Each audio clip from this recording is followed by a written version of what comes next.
Hello and welcome to Random Hand's YouTube channel. We've been threatening for a while now to get a few interesting bits of content together for you, and it's nice to finally have some things rolling. You should hopefully soon see some drum playthroughs. Me and Sean are going to have a little go at them soon. We might get some bass playthroughs from yours truly, and hopefully we'll see some guitar stuff too, which Dan seemed pretty keen to do. I don't know if there's a world that wants any trumpet playthroughs, but Robin might be up for doing something. But we've definitely got a few other little exciting things around the corner as well, so keep an eye out for that. But here is the first of an interesting little unexpected thing, I think, which is a look back at some videos that, from bands that had a big impact on Random Hand.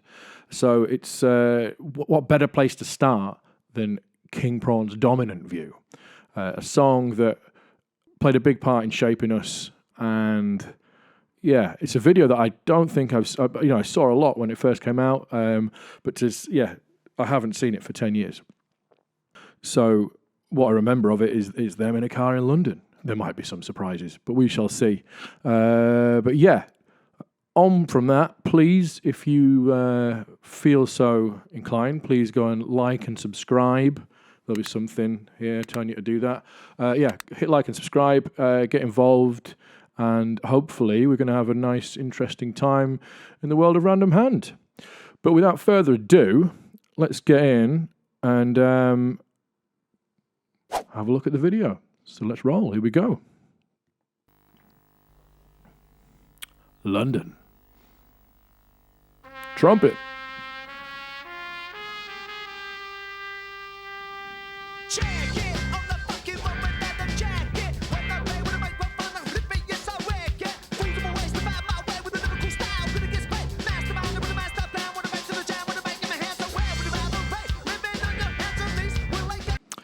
I'm going to have to pause it. I'm desperately trying not to sing along. But I love that bass line. Just so groovy, solid, and just like, yeah, absolutely lovely. Nice to see Babar. I've not seen him playing for a while.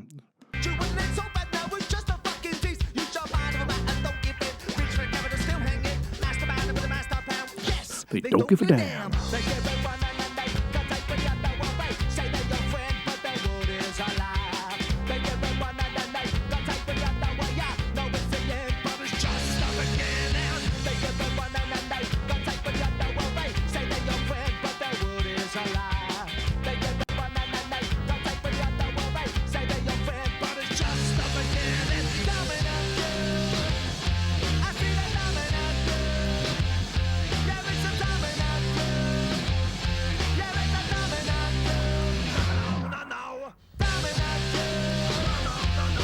What a ludicrous hook.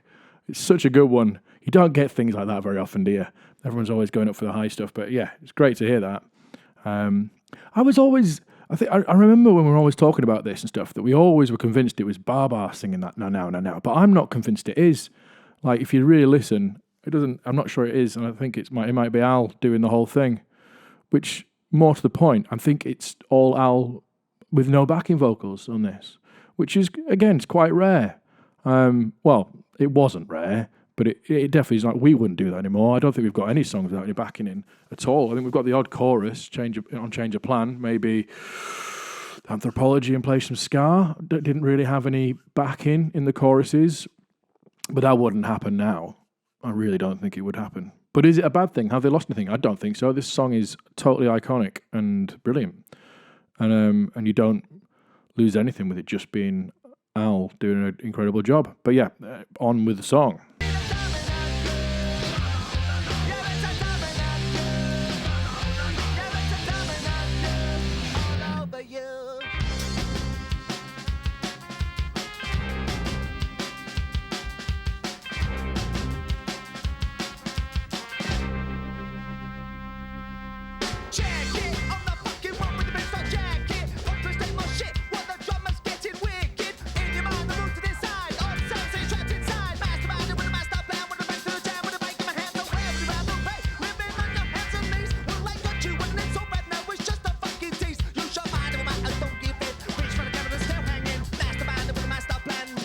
They don't give a damn.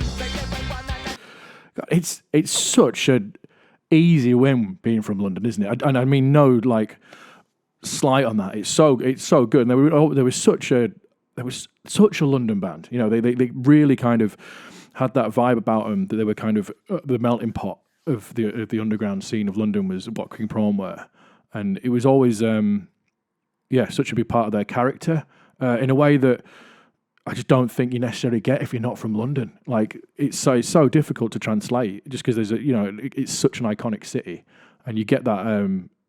It's so great to be able to do that in a video like this, that you can just go around London and it's just, it's not for the sake of it. It's their home. Do you know what I mean? Like, I don't think you'd get that. It wouldn't work as well us doing a video like this in Bradford or maybe Leeds, but it just, it would be good for us, but it wouldn't be as iconic, it wouldn't be as obvious, and it wouldn't translate as well. So, yeah, it's amazing. It's so good.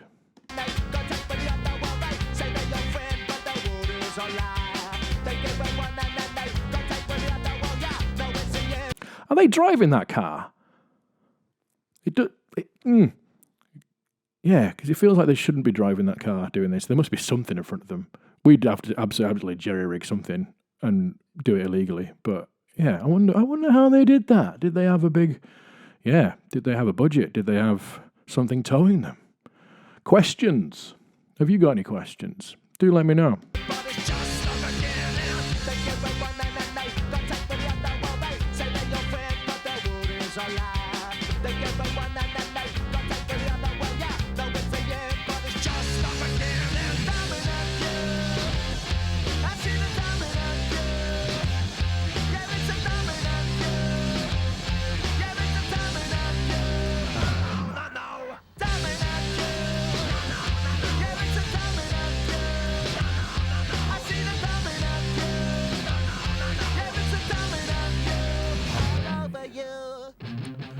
I should say, actually, before we get into the Beastie Breakdown, Random Hand did actually learn this song. We planned, I don't know for what reason, but we learned it when we used to practice the 1 in 12 club, original lineup, and obviously everyone argued over who was going to do the na na now. I think me and Matt both did it, but we definitely played it for 2 or 3 rehearsals, and it sounded beastie, but for some reason we never did it. But covers never did really sit well in Random Hand. It's always been a hard sell trying to get things like that across the line. But yeah, what could have been?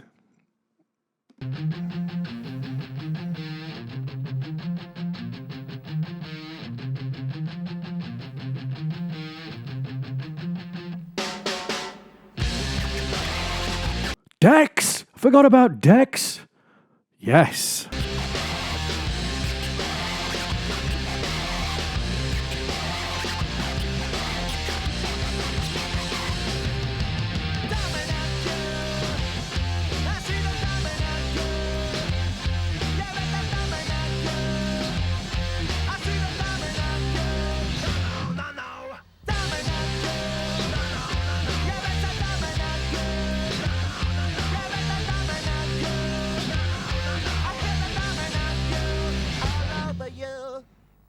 Absolute banger. Well, what a tune. I forgot about the absolute unbridled joy that Dex and the riff bring me, which is through being, coming of age during the new metal era. We did it on the second album. We got some Dex in What It Takes at the end, which was a lot of fun. Like we actually got some random guy to do them and send them to us, and he did a great job. But yeah, onwards. Well, yeah, what a pleasure it is to look at all them and see them playing. It kind of occurs to me that we never actually played in the band when Babar was in. We didn't play with them until they kind of reformed, which was always a bit of a shame for us because there was such a big part of us forming and what we wanted to do, seeing them play at Leeds and Reading Festival and a few other places. We did play with Babar when he was doing his acoustic stuff. When he first started doing his acoustic stuff, we did quite a lot of gigs with him and with Captain Hot Knives. We did a few gigs with the preface of doing a song with him. So we went down and visited him and wrote and recorded Save Us in This World, which was pretty incredible moment for us, and a song I'm still incredibly proud of, which you can hear which we put on the end of Inhale Exhale, the re-release actually. It's a shame it never got its own release. We didn't really have our act together. We didn't know what we honestly didn't know what we were doing a lot of the time. There weren't a lot of labels trying to pick up bands like us at the time. That kind of heyday had been and gone. So it was a very DIY affair, even with labels in the mix. So we had our first label, which didn't really amount to anything. It was a real struggle. We did that song with Babar, and it would have been great to properly release that as a single. We didn't know how to, and we didn't have anyone in the mix who could really help that. And so it's a shame that it ended up just being bung on to the end of that album, wasn't used for something else. We did actually eventually get to play with King Prawns once they got back together, which was pretty amazing for us to be part. I think we did their first tour back. We played a gig with them I think the first gig might have been a gig at Boomtown actually, and they were all really nice. Nick came up and was just like, thank you for keeping the torch going and stuff, which was like a real important moment for us, I think. And it's been nice to kind of connect with them over the years. And me and Roger have connected about being the band bosses that do all the organising. So it's nice to have that connection and stuff. But they are a great band, and it's sad to see bands members change over years. I mean, we've been through it. Bands are really, really, really hard. To see King Prawn enjoying themselves with a refreshed lineup, you can't knock them for doing it. They owe it to themselves and to people who like their band to do it. It's a shame to see Nick go, but and he's a top guy. I loved hanging out with him, loved talking to him over the years. But you can't. It doesn't stop the Skacore fanboy in me being utterly delighted to see Tim from Cap Down banging the drums for King Prawn. Like, that's a total Ska fanboy moment there, and it's different. It's different, and it's great. Just seeing this fresh, revitalized, rhythm behind it. So, if you haven't yet, make sure you get out and see them and see what they're doing this year. Because it'd be exciting if they do some more writing. Anyway, I have waffled. This has been a delight to have a little chat. But like I say, there's hopefully some more exciting things coming. So, can you see my breath? It's cold. Cold in here. But yeah, please give a like and subscribe. Check out some more of our videos. Do all the things. We really need you to make this work. So please share it. Let anyone know that you think might like it. And above all, if there's something you want to see us talk about, please, please, please throw some suggestions our way. And the same goes with questions. Me and Robin are going to be recording some conversations soon, and it would be great to have more of your content and your questions and get you in the mix. So, without further ado, thank you very much. Ciao.